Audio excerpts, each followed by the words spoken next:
Without further ado, I'd like to introduce my partner, Dr. Stan Dukeman, who is going to talk to you about the newest and probably the safest way for carotid artery disease to be treated. It is revascularization procedures, non-invasively or from the standpoint of non-surgically, since it is invasive in a sense. So anyway, let's introduce Dr. Stanley Dukeman. Thank you.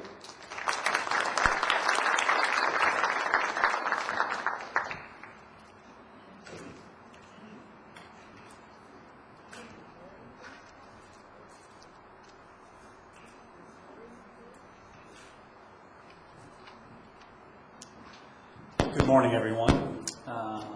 It's a pleasure to be here. Thank you, Dr. Ugolini. Thank you, Harriet. Thank you, Nadine. The Texas Arrhythmia Institute's really been a wonderful program, and as Nadine just mentioned, you know, what it's done to the school system.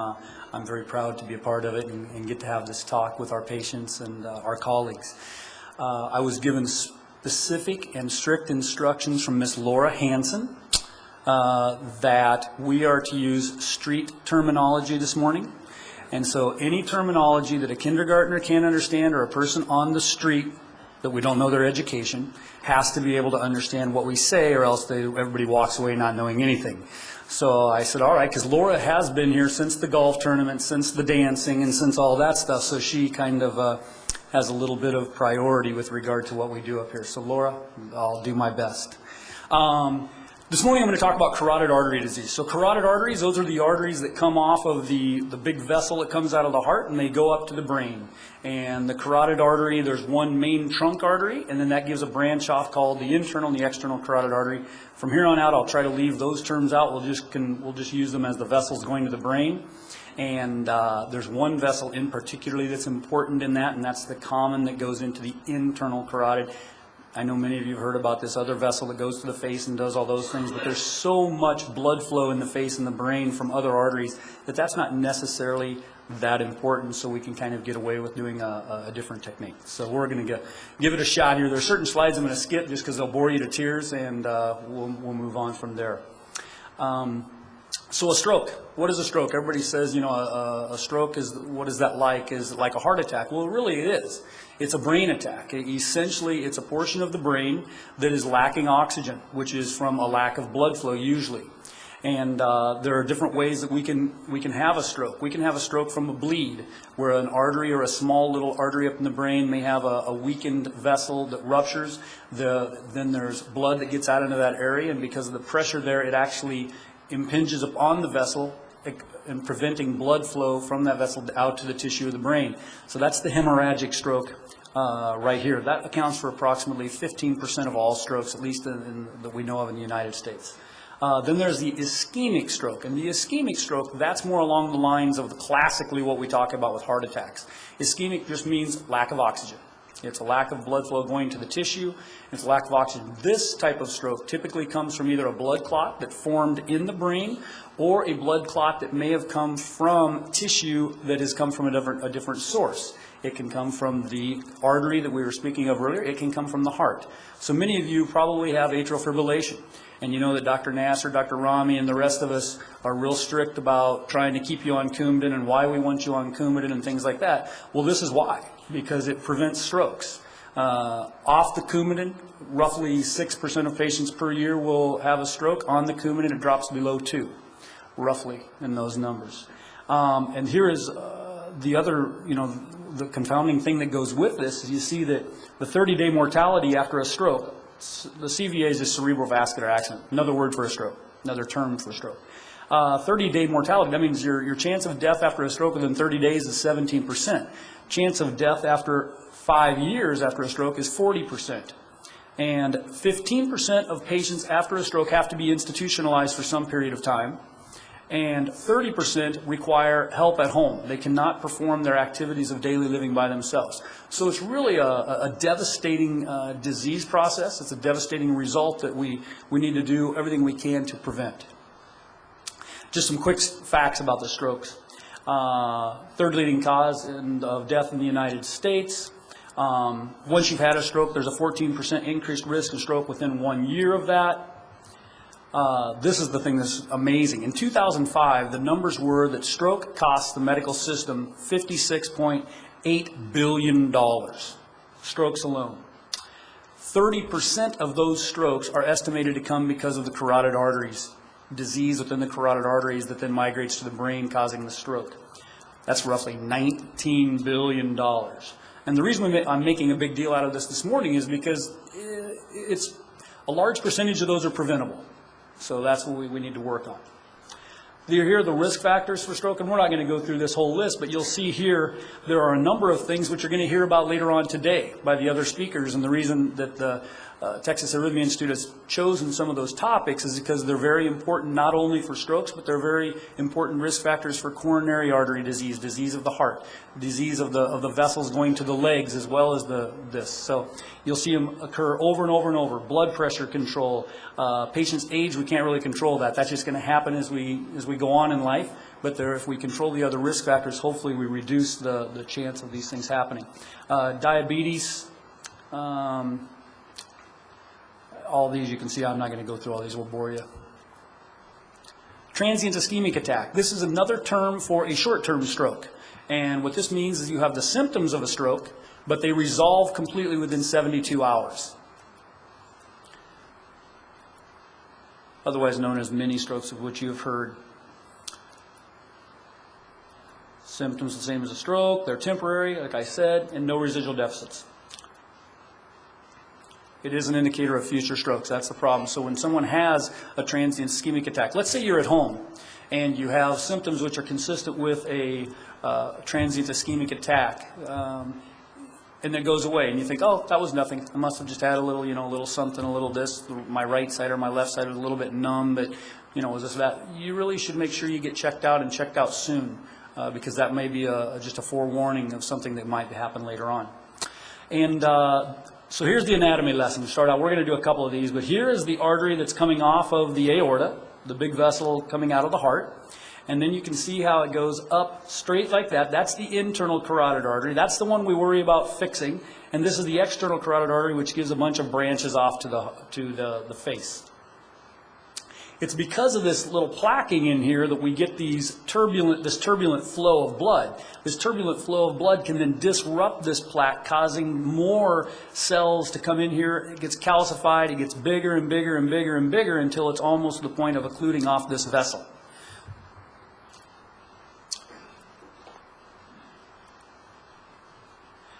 How do we find it? How do we look for it? It's simple. You probably, when you see us every year in the office or every 6 months in the office, you notice that we're being a little more diligent with regard to doing ultrasound of the carotid arteries. It's a non-invasive test. It gives us a good idea of whether something is changing, whether there's a significant blockage there to begin with, and then we follow along. It also helps us guide our preventative medications and things like that, so we prevent either increasing of the blockage in the arteries or preventing them from occurring at all. Same thing as far as the risk factors, the major risk factors for this. You guys don't need to worry about that. Here we have the CT angiogram. That's the CAT scan. So you all know it as a CAT scan, and here's the arteries coming up the neck. This is the vertebral column of the neck right here, all the bones in the neck, and here's the face. And you see the artery coming up right through here, and you see kind of going through the bone right through there, and then it comes up and you see the bulb. This is where it branches off and comes right through here, and you'll see the one that gives off branches, that's the one that's going to the face, and then the one that goes on up to the brain is the one that we're most concerned about. And in this particular case right here, you can see a fairly tight blockage right there on this CT angiogram. So we do the Doppler, and if the Doppler is potentially or suggestive of disease within the arteries of the neck, then we go on to either an angiogram by a CT scan or an angiogram in the catheterization laboratory, depending upon the case. This is the Doppler, and this is what we look for on the Doppler. We look for the flow across, and you can see here how the red flow is the hot, this is the fastest flowing, and the blue is the slowest flowing, and it narrows right there. This is suggestive just on the velocity of blood flow through here as to how tight that blockage is. Here we are with a magnetic resonance arteriogram, which is another thing we use. And sometimes we use this after the Doppler first because the neurologists typically like to get a magnetic resonance arteriogram, which is looking at all the arteries, not only in the neck but the brain, to make sure that there are not aneurysms or other problems up in the brain which would not allow us to do potential stenting or even carotid endarterectomy. Right here you see the artery coming up. You see it tightly blocked right here, as opposed to on this side, see a little bit of disease, and this is very common. Usually what's on one side, there's something on the other side. If there's something this tight on one side, there's a little bit of blockage on the other side or significant blockage on the other side. Once again, what we call a string sign. The blood flow is coming up through, it just goes through that tiny little canal because the whole area around here is plaque. It's just blockage. It's not that the vessel's not there. The vessel is still right along here like normal, but there's ingrowth of plaquing like I was showing you in that earlier picture, and this is the only flow of blood that's left to go through there. See it right there on the MRI from a different view.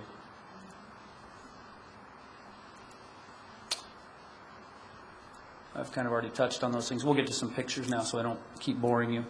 All right, so now this one shows here the common carotid artery is coming up. External carotid artery, which is giving off these branches, and then here's the one we're concerned about right here. This is the arteriogram that we do before, and then what happens is we come up here and we put a stent in here, and I'm going to give you a little bit of, show you a little bit more about that stenting later on.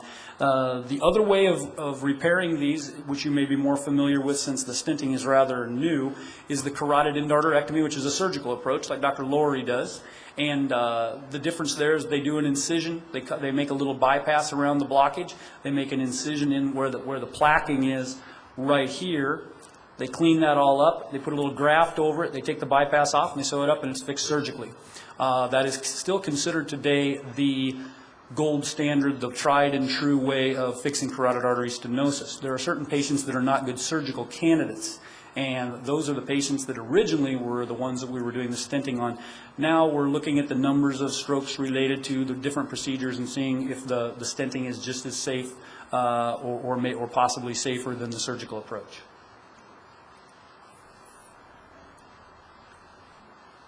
There's the carotid endarterectomy I was just referring to. Here are the patients that originally were considered high risk for the surgery. So these were the patients that were automatically kind of deemed to be appropriate candidates for the stenting.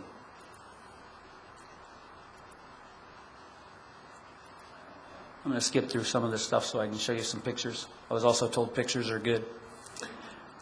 Yeah, you don't. That'll bore you for sure. These are the vessels coming out of the heart, and this is the vessel coming over here on the right-hand side. The subclavian artery goes out to your arm. The one goes to the left arm, and this one goes to the left side of the brain, and this one comes off and goes to the right side of the brain there.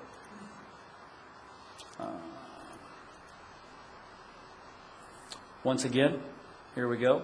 Tight blockage here, tight blockage there. So both the left and the right have significant blockage.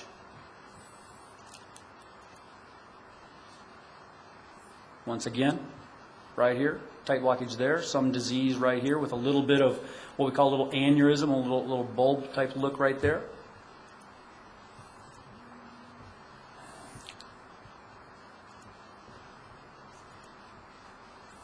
Okay, here we are again. These are the ones that are a little bit dangerous from a stenting side. So we take a look at this if there's a lot of calcium present, and if we have ulcerations and clots and things like that in that vessel in that area. Those are the ones that we typically try to shy away from with regard to doing the stenting. It's probably safer if the patient's an appropriate candidate for surgery to go ahead and send to surgery.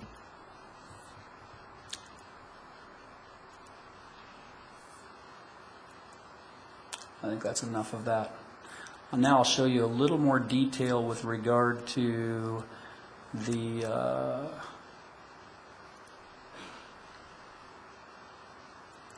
stenting.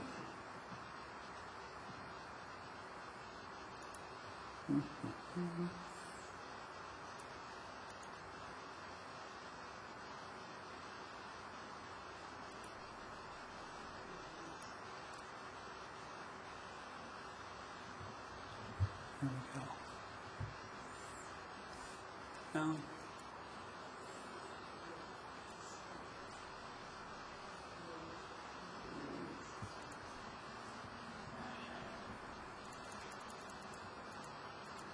Oh, here we go. Okay. Now, so what has made this different with regard to the stenting procedure today? Why is it safer now than it was 4 or 5 years ago? And the biggest reason is we have these things called distal protection devices. And essentially what they are, they're a filter. So we go up inside the artery, we put a filter out into the arteries going to the brain, then we come back and then we do the stenting and the ballooning thereafter. So this, in theory, collects any of the debris that may possibly be released when we do that ballooning and stenting, and then we take this filter out at the end of the procedure. And this has made a fairly significant difference with regard to procedural strokes or procedural transient ischemic attacks.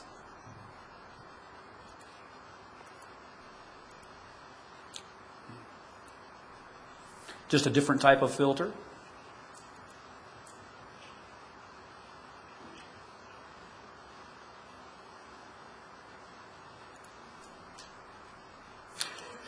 You may hear that some people, when they get this stenting, that they get a significant drop in their blood pressure.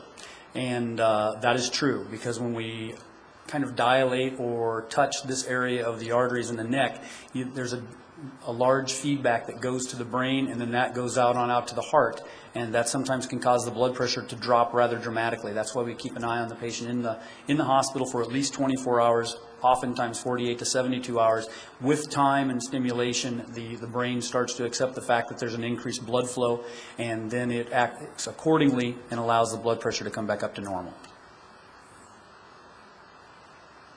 I think I'll cut that off for now and accept any questions.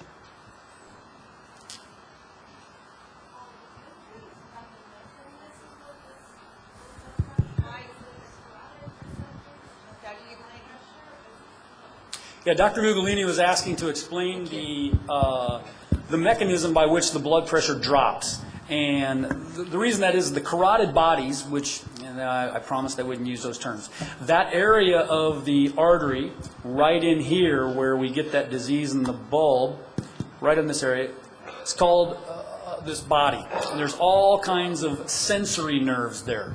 And when we disrupt those nerves and put pressure on those nerves, the brain detects that as something going wrong, and there's this huge increase in pressure is how the brain perceives it.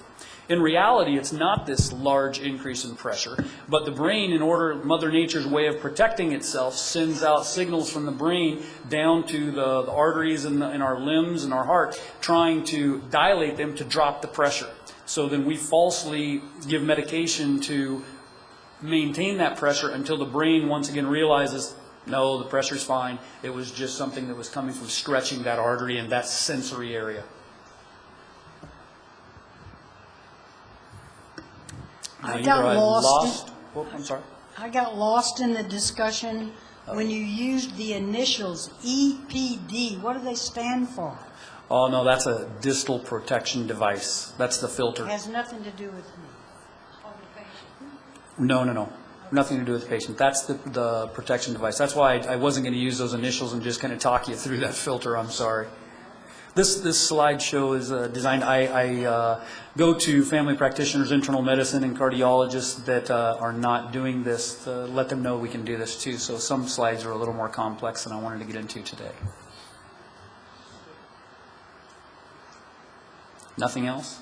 So was it that bad I lost you, or it was crystal clean? Well, thank you very much.